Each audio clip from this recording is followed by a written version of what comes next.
Shalom a todos, sou Rav Charles Stern, professor de Kabbalah Quântica e consultor de numerologia judaica. Sejam bem-vindos à palestra Kabbalah, Caminho da Evolução Espiritual e Material. Uma força mágica adormecida pela queda está latente no homem. Ela pode ser despertada pela graça divina ou pela Kabbalah. Mas o que é Kabbalah? Vamos começar explicando o que Kabbalah não é.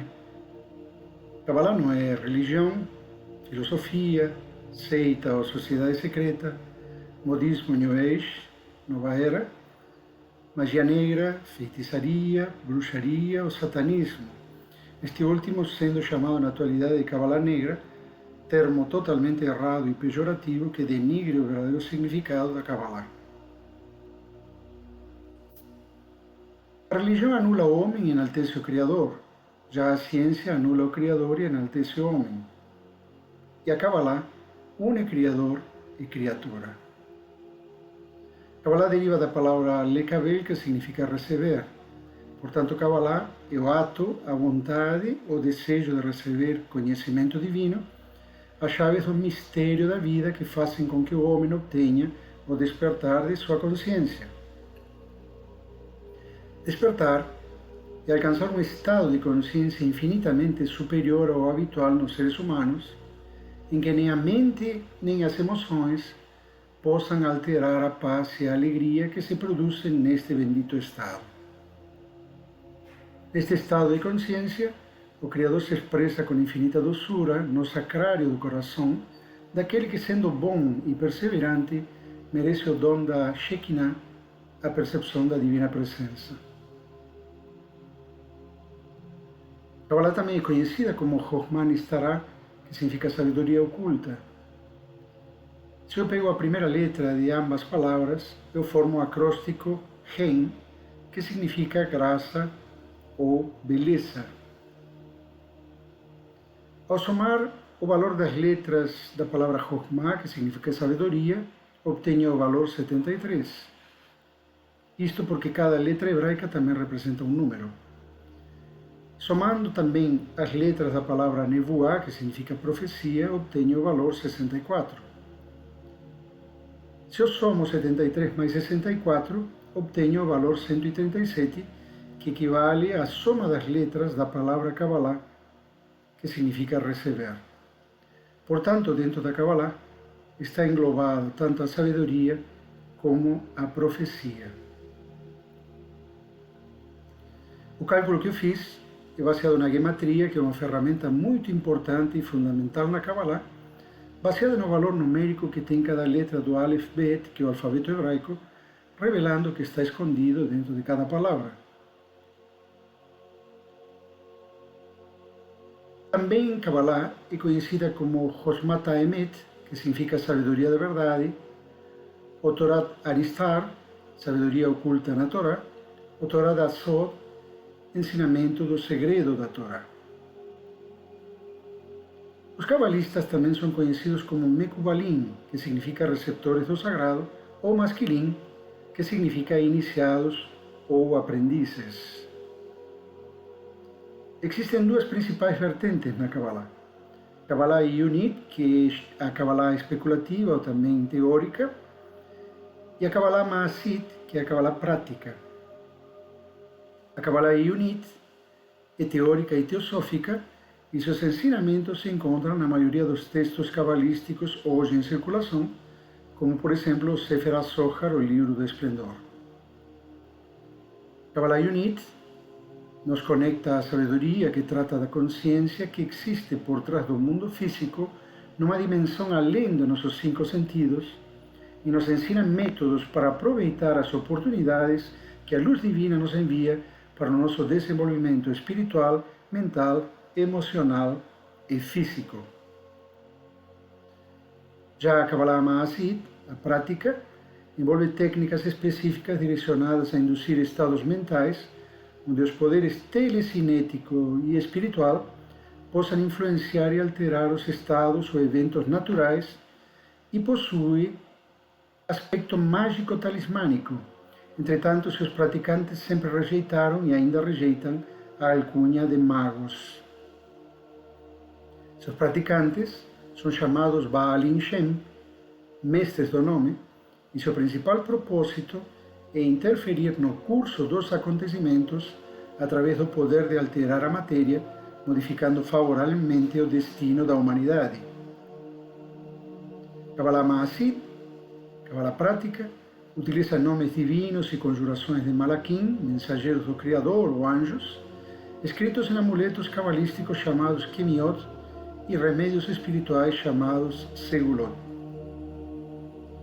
Um dos maiores expoentes da Kabbalah Prática da nossa época foi o Rab Isaac Kaduri, que nasceu em Bagdá, no Iraque, em 1897 e viveu em Jerusalém até sua morte em 2006, aos 108 anos de idade.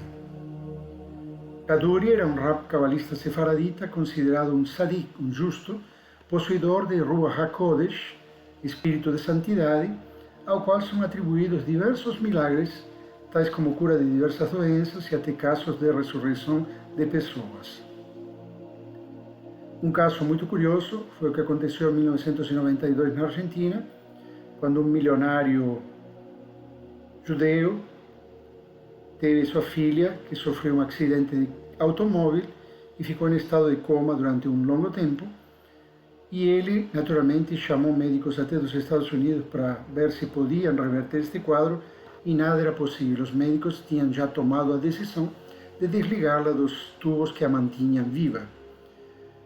Até que este pai, num desespero, falou com seu rabino em Buenos Aires e ele recomendou que conversasse com Kaduri, que este homem poderia talvez resolver esta situação tão desesperadora que já não tinha praticamente mais solução. Assim o fez este milionário e perguntou a Kaduri quanto iria custar todo este processo. Kaduri disse a ele para pensar numa cifra, certo? De dinheiro. Porém, que não falasse para ele qual era o valor. Logo a seguir perguntou para o milionário, já pensou na cifra? E o milionário respondeu, já. Então, surpreendentemente, Kaduri disse o seguinte, essa cifra doe aos pobres. Ele pegou um avião, viajou até Buenos Aires e quando ele chegou era um Shabbat, sexta-feira. Naturalmente, ele terminou indo a uma sinagoga e, para surpresa dele, tinha centenas de pessoas esperando, não somente rabinos, como também um cardeal e alguns padres católicos. Tinha também alguns imãs de uma mesquita que tem em Buenos Aires. Fora isso, tinha vários pastores da Igreja Luterana e de outras denominações cristãs que, ao saber que este homem santo iria chegar a Buenos Aires e iria se dirigir a essa sinagoga, fizeram questão de recepcioná-lo. Após a cerimônia, Kaduri saiu de lá, pegou um táxi e se dirigiu ao hospital. Ao chegar, os pais o recepcionaram e ele perguntou onde estava a moça. Foi conduzido até o quarto, onde ela estava totalmente em coma, ligada aos aparelhos, e solicitou ao médico e aos enfermeiros que desligassem a moça dos aparelhos e que desligassem também as luzes do quarto, que ele iria ficar dentro do quarto orando. Surpreendentemente, os médicos acataram, certo, esta solicitação, desligaram a moça dos aparelhos e desligaram as luzes do quarto e todo mundo saiu e Kaduri ficou lá dentro orando durante 4 horas.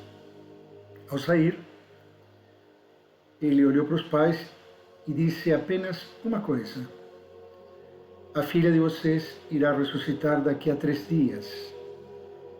Logo foi até o aeroporto, pegou o avião e retornou a Israel.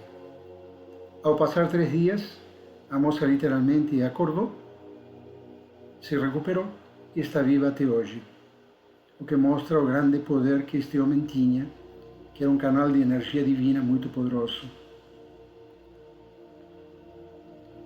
No dia do enterro do Rab Isaac Kaduri, em Jerusalém, mais de 200.000 pessoas percorreram as ruas da cidade acompanhando seu funeral como sinal de respeito e admiração. Deve ficar bem claro que a Kabbalah prática, que é uma técnica praticada por um grupo muito especial de cabalistas, só deve ser empregada com o único propósito de beneficiar nosso semelhante que sofre e precisa de ajuda. Se tentar usar a Kabbalah prática para outros meios e para outros fins que tenham um cunho egoísta ou egocêntrico, certamente ela não irá funcionar.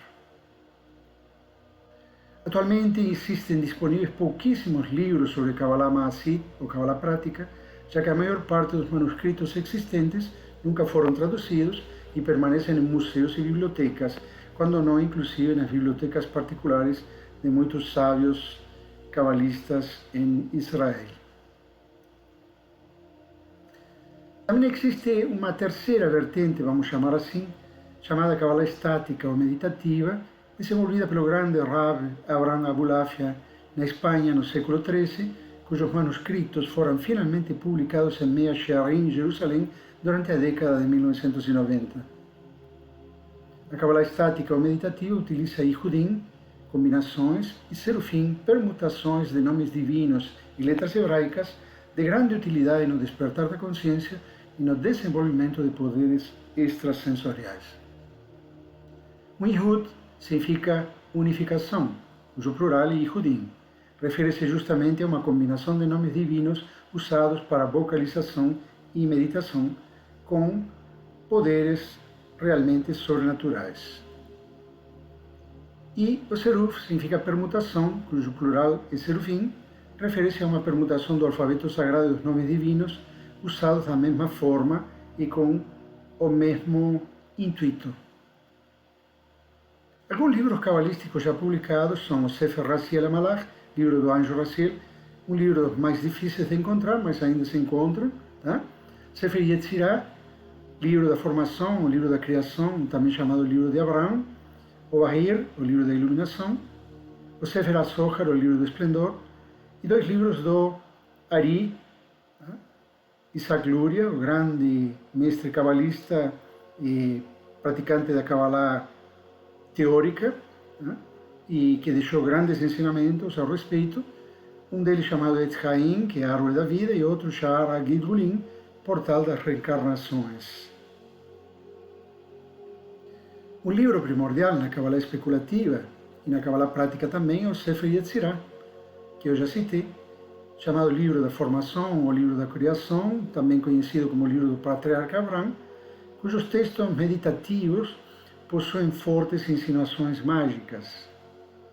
Segundo Sefer Yetzirah, a luz infinita criou o mundo através das letras do alfabeto hebraico e particularmente daquelas de seu nome sagrado, no caso aqui o Yud He Vav He, que ele combinou de diferentes formas. O Sefer Yetzirah fala dos 4 mundos e a árvore da vida, das 10 Sefirot, que são emanações que representam o macrocosmo e o microcosmo, que no caso é o corpo mental, emocional e físico do ser humano, e os 22 canais ou 22 letras hebraicas que as interligam. Também fala sobre o poder intrínseco das 22 letras hebraicas, verdadeiros recipientes de inteligência divina com as quais o Criador criou o universo.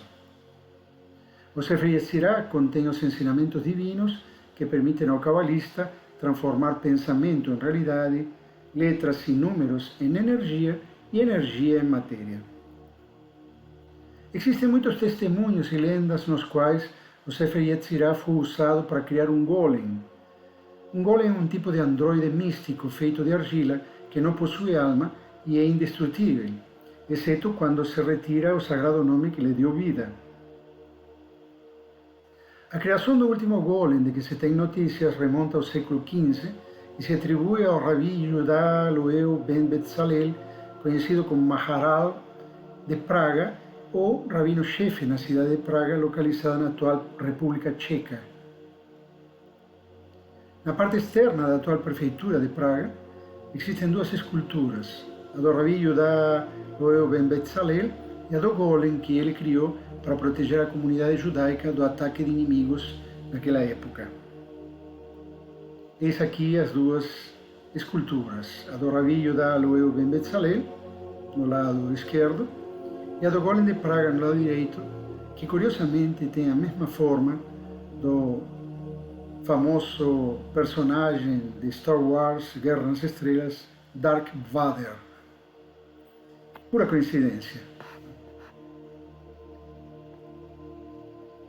Kabbalah traz à luz os segredos escondidos na Torá, ou seja, o objetivo primário da Kabbalah não é esconder, mas revelar neste mundo a divindade manifestada nos planos ocultos da realidade, cuja luz clareia a escuridão do materialismo. O que é a Torá? A Torá é um livro de códigos criptografados que contém 304.805 letras seguidas, sem pontuação ou espaços entre as palavras, revelando o processo evolutivo da consciência humana. Portanto, a Torá trata apenas da consciência humana.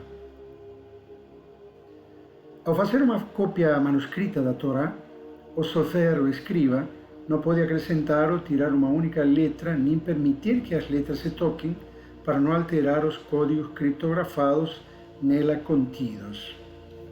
A Torá, apenas para esclarecer mais ainda, para o conhecimento de muitos que ainda não sabem, são exatamente os primeiros 5 livros do chamado Antigo Testamento, né?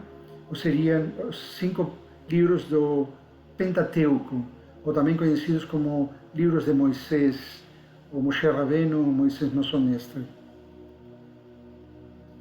Rabi Eliyahu, Gaon de Vilna do século XVII, disse a respeito da Torá: tudo o que existiu, existe e existirá até o fim dos tempos está incluído na Torá.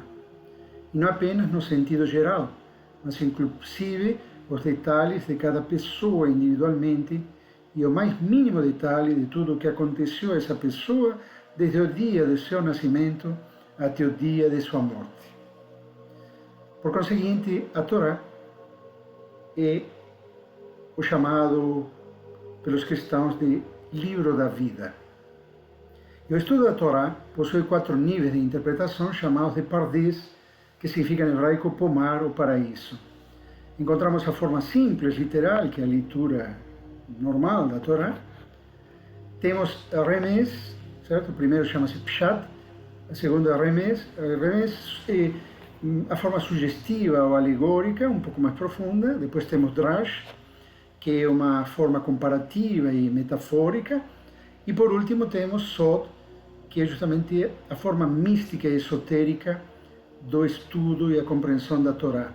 Casualmente, o Sod é justamente utilizado na Kabbalah. Kabbalah nos ensina que vivemos num mundo físico que representa apenas 1% da realidade verdadeira e é o mundo dos efeitos. E que o mundo espiritual, que representa 99% da realidade verdadeira, oculta a nossa percepção comum, os 5 sentidos, é o mundo das causas. Por consequência, o mundo físico é o mundo dos efeitos e o mundo espiritual é o mundo das causas, ao contrário do que todo mundo acredita. Kabbalah é a tecnologia para a alma, cujo objetivo principal é o despertar de nossa consciência, como já dissemos, para a verdadeira realidade, o mundo espiritual que se manifesta com toda força nas nossas vidas e nos torna livres da escravidão do ego e do corpo. Uma pergunta que muita gente me faz: quando surgiu a Kabbalah? A Kabbalah, na realidade, é além do tempo, ela não tem nem começo nem fim, pois o Criador criou primeiro a Torá, da qual a Kabbalah é baseada, e através de suas letras e palavras criou o universo físico. Existe a Kabbalah escrita e existe a Kabbalah oral. Ambas foram recebidas por Moisés no Monte Horeb, no Sinai. Na Kabbalah oral está justamente mostrado também a parte alegórica, a parte mais oculta do verdadeiro significado da Torá. A Torá é escrita em hebraico, que é a linguagem do Criador.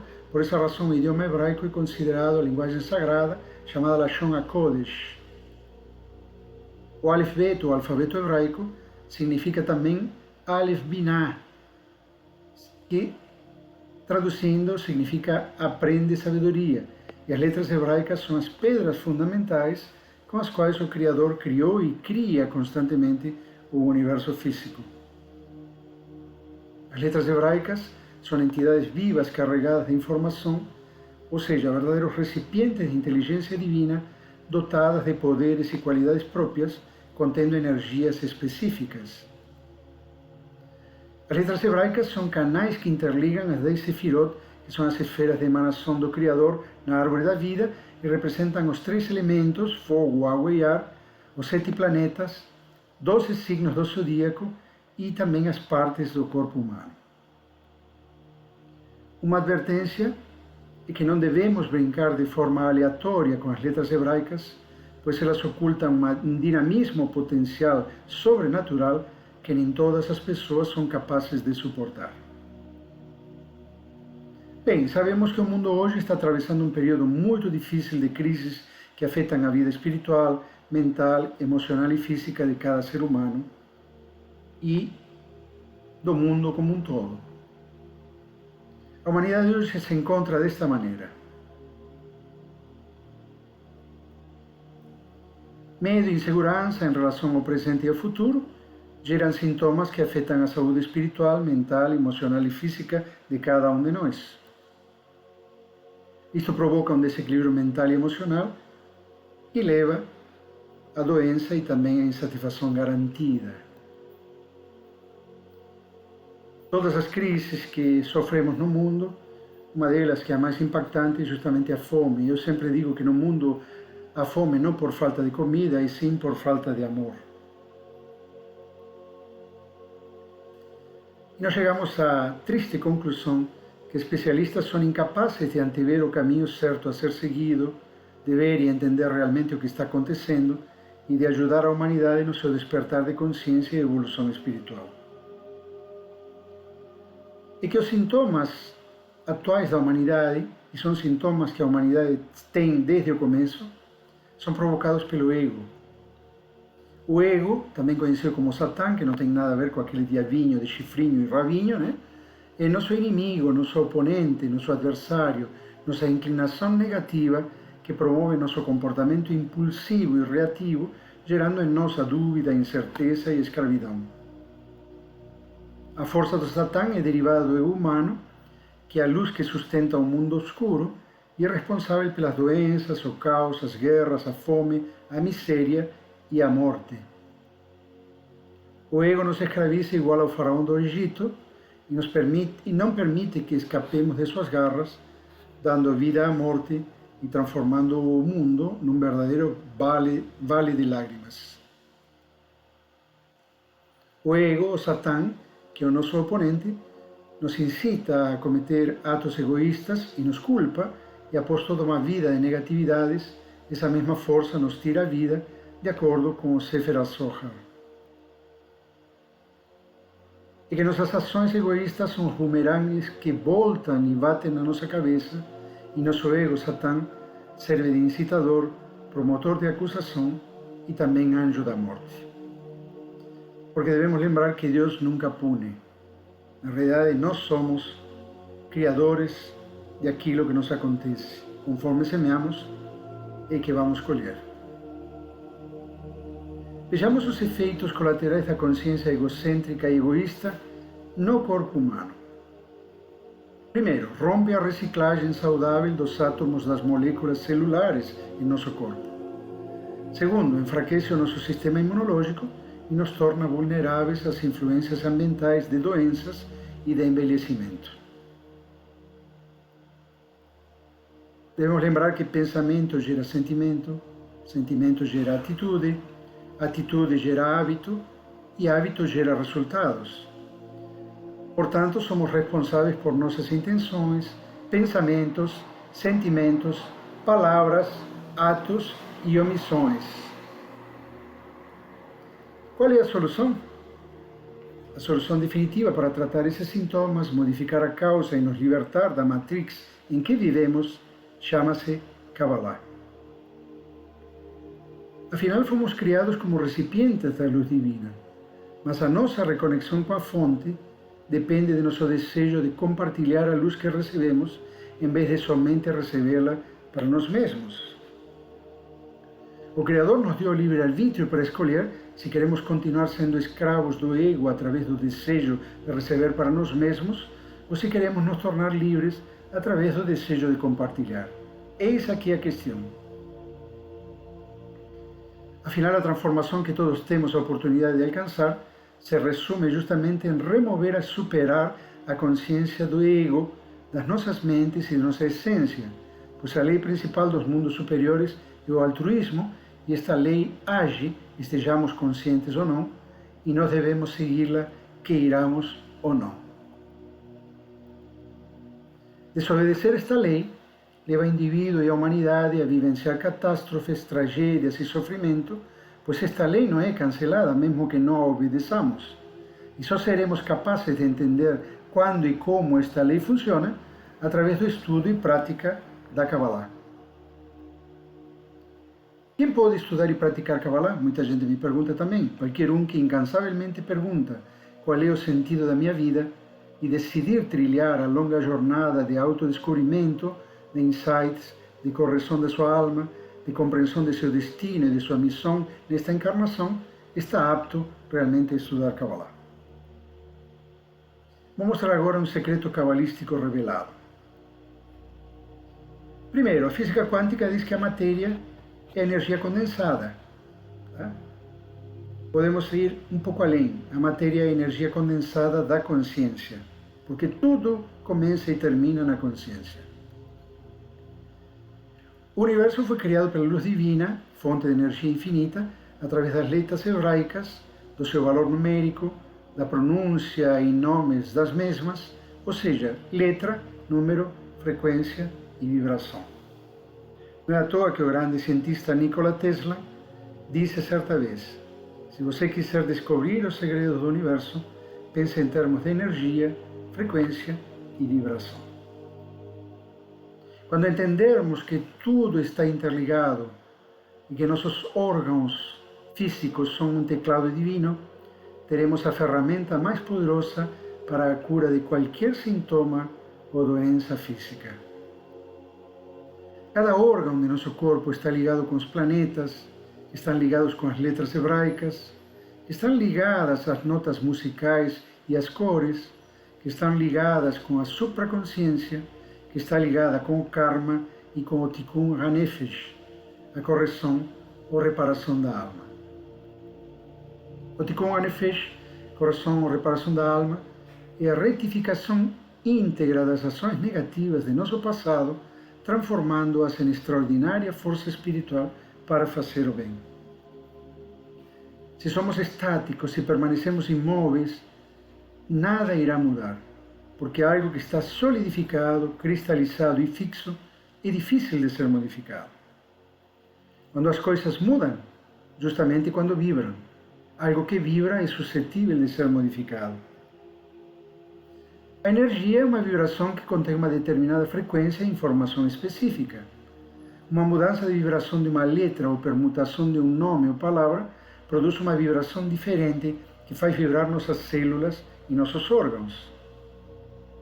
Ao praticar as permutações, estamos gerando uma vibração que desmaterializa e nos permite ascender exatamente pelo caminho contrário do karma, reparando o nosso tikkun, ou seja, nossa alma. Este conceito é fundamental, porque quando desmaterializamos, automaticamente ascendemos.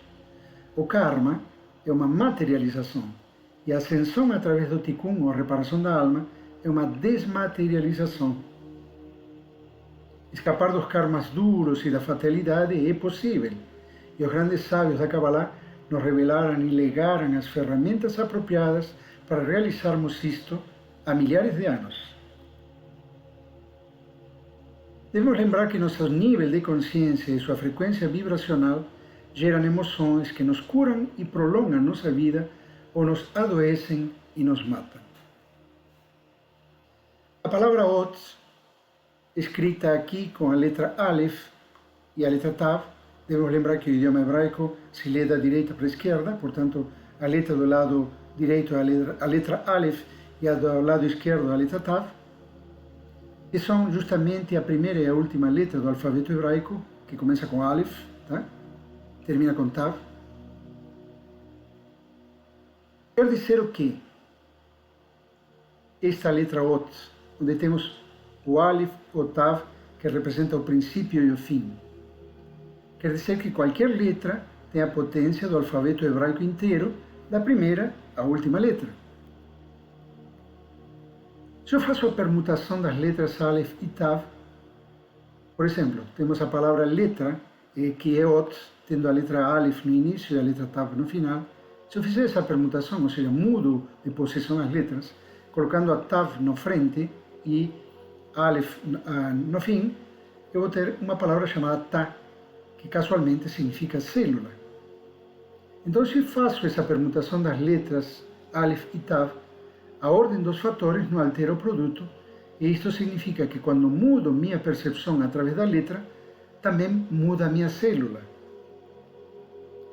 Quando você pensa em mudar de ideia, não é somente sua mente que muda de ideia, muda seu sistema biológico inteiro, porque você está reprogramando tudo ao enviar informação às células. Portanto, ao entender e utilizar as letras, números e as palavras hebraicas e seu significado, você está mudando biologicamente, está mudando a si mesmo, não só sua consciência, mas também suas células. Afinal, nossa saúde mental, emocional e física depende de nossa saúde espiritual. Somos pura energia. Então devemos cuidar de nossa alma, trilhando um caminho de luz, e tudo será curado. Trabalhar com estas ferramentas cabalísticas para ascender a novos estados de consciência, felicidade e harmonia depende única e exclusivamente de nós, e o mais interessante é que podemos ajudar outras pessoas a fazerem o mesmo. Todo aquele que vem a este mundo deve escolher um sócio silencioso, a força escura negativa ou a luz do Criador. Então, façamos nossa escolha de maneira consciente e responsável para nosso bem, o da humanidade e do maravilhoso planeta azul em que vivemos. Façamos desta forma. E compreendamos o que o Sefer Yetzirah nos ensina. Entendamos com sabedoria e sejamos sábios com entendimento. Aqui vocês têm os dados para contato. Vocês encontram aqui meu WhatsApp, também meu Facebook, meu Instagram e meu YouTube. Convido vocês a assistirem à palestra que está no YouTube Charlie Ster, intitulada Shinui Shen, Shinui Masal, Mudança de Nome, Mudança de Destino, onde eu falo sobre este interessante tema e a importância do nome que nós levamos e por que razão muitas vezes temos que mudá-lo para que possamos mudar o nosso destino. Toda Rabá, muito obrigado a todos, Shalom e até a próxima vez.